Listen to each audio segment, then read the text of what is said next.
Hi everyone, I'm Gemma, the owner of Gemma Redmond Vintage, and I'm here as always on a Friday to share with you the recent additions to my collection.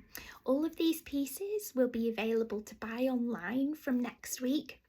However, if there are any items that you would like to find out more about, please don't hesitate to send me a message. I can provide you with further details and images, and you're also welcome to make a purchase of any item prior to it going live too, if you would like to do so. So let's begin. I have 6 items to share with you today. We've got quite a lot of shades of brown and black. We have pearls too, Aurora Borealis rhinestones, and the pieces date from the Victorian era through to the 1950s. So let's begin. I think I'll start with this brooch that I'm wearing. This piece dates from around circa 1910, so it's from as the Art Nouveau era wanes and the Art Deco era begins to come in. It is, for those of you who might recognise this motif, it's a winged scarab, so it's an Egyptian revival piece. Scarabs are an exceptionally popular motif used in ancient Egyptian inspired jewellery, and this lovely scarab is a really nice example. You can see that its wings are a two-tone gold and silver colour. I'll take it off so you can have a closer look. So I'm sure you'll agree that it looks nice as well, pinned to sort of camel coloured beige knitwear as well, because these brassy colours and the silver tone really work nicely with that shade. You'll see that these two-tone wings are complemented by the body of the scarab, which is enamelled in burgundies, browns and blues. It gives it sort of a really nice natural effect. On the reverse, you can see that the fastening pin's attached with a tube hinge, which is a good sign of the age of the piece. And then we've got the C-clasp here, and the fastening pin's nice and strong too. So that's a lovely winged scarab brooch from around circa 1910. Next, let's move on to my necklace. This lovely necklace was created in France, and it was made by the famed glass bead and imitation pearl, faux pearl maker Louis Rousselet. The company are particularly known for these lovely lustrous faux pearl, glass faux pearl beads, which you can see in this piece in varying sizes. We've got some smaller ones here and some larger ones culminating towards the centre of the necklace. I'll just put my hair up so you can see how the design looks, and I'll also open the top button of my cardigan so you get an idea of how the necklace looks worn against the skin too.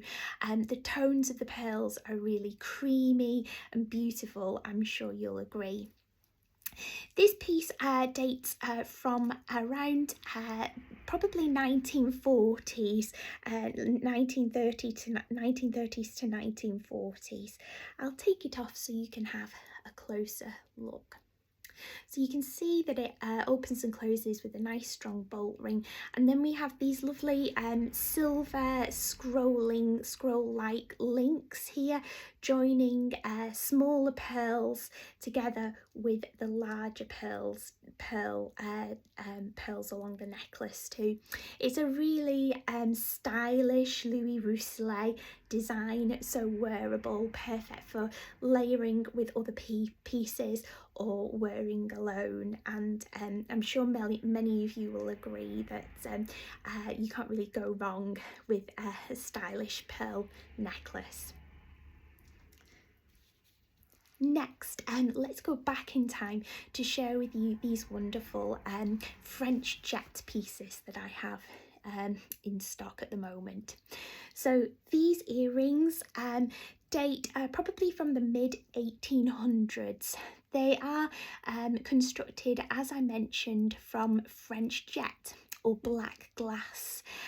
French jet jewellery developed in popularity around the late 18th century, and its popularity particularly increased when Prince Albert died, Queen Victoria's husband, and Victoria began to wear black mourning jewellery, mostly constructed from Whitby jet. French jet or black glass was a great way of imitating the Whitby jet jewellery, but without the large price tag. However, the construction of French jet jewellery, despite the fact that the material isn't as costly, is still exemplary, as you can see in these earrings. The glass is faceted so that the panels of glass shimmer and catch the light beautifully. You can imagine these earrings being worn in the candlelight and shimmering and impressing everyone. These earrings are a lovely example. They're really beautifully preserved. They are for pierced ears, however the hooks aren't probably not original to the drops. These are probably a slightly later replacement. You can see here the earrings. We've got flowers and leaves. They're really pretty and really catch the light beautifully. I'm sure you'll agree. Moving on to my next French jet piece. This bangle is also constructed from French jet and again dates probably from the mid 1800s, the mid 19th century. It's detailed right around its length with black glass cabochons, which are also faceted to catch the light, and it's a really nice size. It doesn't sort of slip too far backwards and forwards down the wrist. It really hugs the wrist nicely. It's quite a small size, so it's perhaps more suited to a smaller wrist, but you can see that there is no fastening on this piece, so it can expand and contract to fit different wrist sizes. I'll take it off so you can have a closer look at it. Just slide it off the hand, slide the wrist through the gap, and you can see there the shimmering black glass stones. As with the earrings, these stones are attached to a metal frame which has then been painted black to echo the colour of the stones. Okay, let's move forward in time now to this rather sparkly and shimmering Austrian brooch. This brooch dates from the late 1950s. I can say that because the rhinestones in the brooch are Aurora Borealis rhinestones, and these were created in 1955 in Austria, where this brooch is made to. The rhinestones, Aurora Borealis rhinestones, were developed by Swarovski. This piece is created by a company, a maker known as Azub or Azub. There's not much available about this maker, but the piece is signed. On the reverse you can see a little cartouche just here which is stamped Azub, Austria. And you can see that it's a lovely wreath design with a central star motif which has a really big Aurora Borealis rhinestone at the centre, and then we've got some really pretty Navette rhinestones and pastel coloured Aurora Borealis around the bottom here. Again, the fastening pin is nice and strong, and it's a really great sparkly piece.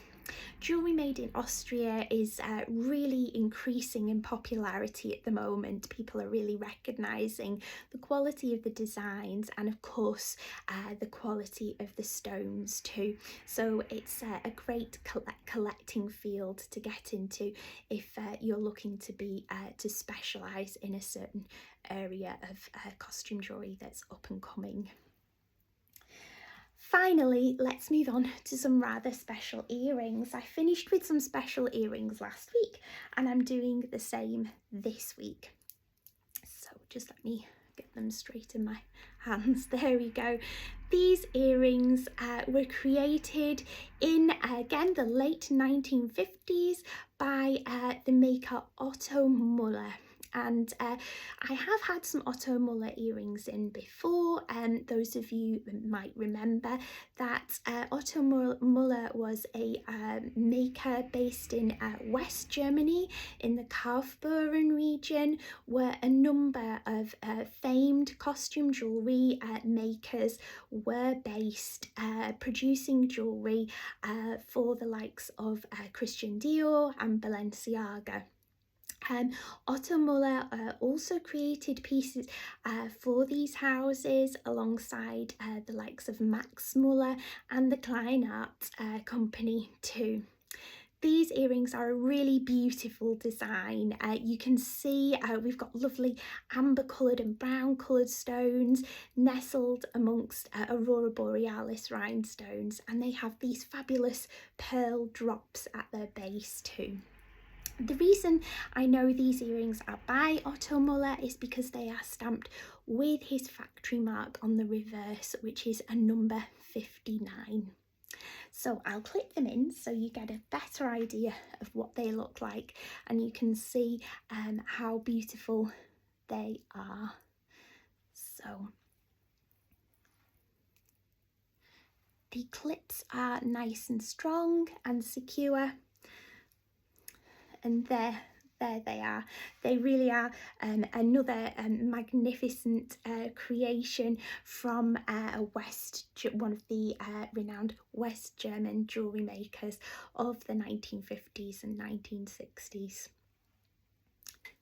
Okay, that's my selection of pieces to share with you this week. So just to recap, we have these fabulous Otto Muller late 1950s earrings. This Louis Rousselet faux pearl necklace from 1930-1940.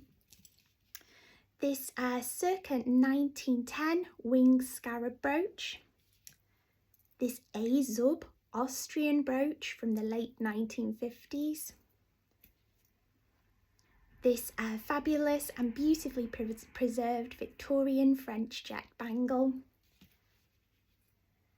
And again, these are exemplary, beautifully preserved Victorian French jet earrings.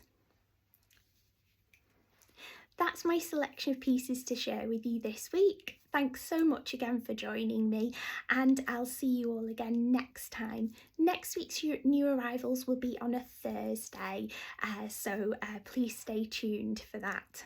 Take care. Thank you. Bye-bye.